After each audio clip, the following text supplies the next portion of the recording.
Það með tapirna gegn KR í Mjólkurbikarnum, svona hvernig gerir þetta upp? Þetta eru tvö, bara ekki nógu sterkur varnarleikur, Horn og Byrgjöf, sem erum í góðri stöðu.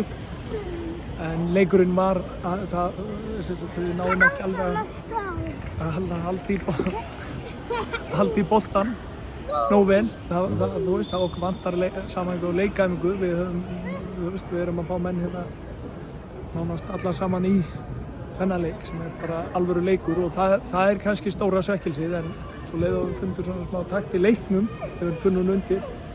Það var þetta 50-50 og kannski rúmlega það. Við fáum bestu færin hérna fyrir utan 4-2 framan af. Þannig að tilleitir voru galopið en hérna, já í stöðunni 3-1 þá erum við að þrýsta þess á þá. Já, og þannig að ég tek margt ótrúlega jákvætt úr þessu. En þetta bara súst hvernig, veturinn búinn að vera, við höfum ekki alveg náð að vera komnir bara í leikform og samhæfingu, þannig að þetta var kannski aðeins afraksturinn af því. Það var á brattan að sækja framanarleik, svona framistæðan að einhverju leyti áhugjefni eitthvað? Nei, ekki neitt, bara leið að breytum kerfi sem við höfum ekki alveg haft tíma til að gera. Við breytum bara kerfi þannig að við pröfum, ég er aðeins að spjalla. Við breytum við kerfi og þá var þetta bara jafn leikur. Þannig að það er ekki neitt áhugjefni. Og markið sem við skorum, ég bara að segja og staðfesta, ef við verðum að skora betra markið þetta í allt sumar hérna, skulle 100 heita. Og kannski að spyrja kerfi, hvers vegna þá ekki að byrja í þessu kerfi sem við enduð í? Við höfum verið að þreifa okkur áfram, þannig að við höfum ekki, þetta í fyrsta skipti sem við höfum alla kallan inn á. Þannig að við höfum ekki getað að pröfa okkur, það hefur gengið ágætlega fyrir kannski ekki alveg sem menn eru. En mörkin ekki kerfin að kenna. Við heldum bara ekki nógu vel að það var hot, það ekkert með leikkerfi að gera. Og hitt það voru allir inn í vítateig, margir í vítateig. Er það leikkerfi? Nei, staðan bara 2-0 og við breytum aðeins leikkerfinu. Og verðum þar leiðandi bara betri inn á vellinum og það sem gerist þar en það sem gerist inn í vítategi sem er ekkert með leikkerfi að gera. Þú fær gult spjald þarna fyrir mótmæli, hvað gerist þar? Mér fannst þetta vera bara líkamsárás, Tryggvi er að sleppa einn í gegn og hann sópa Tryggvi að fannst mér.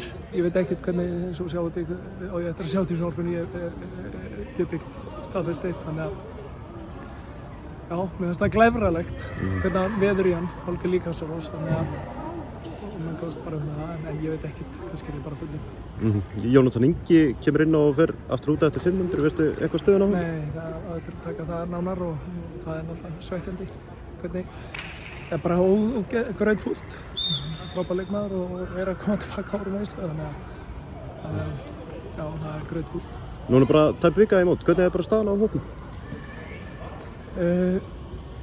Já, það rætti ekki hvernig Jónatan en hópurinn í heildina, þá við erum bara í fínu standi, en eins og ég segi, við erum eftir að spila okkur saman og við erum ekki að toppa núna, því við erum ekki alveg búin að ná að pröfa okkur saman í bara fótboltaleikjum og það er bara staðreind, það er engin afsökun, það er bara bláköld staðreind. En ég sá það líka hérna að það var andi og spirit í mönnum, gáðust aldrei upp og hérna á köflum þá spilum við frábæra fótbolta og við fengum fullt af færum í heildina, þannig að ég er bara gríðarlega spenntur og eitthvað til næsta leiks.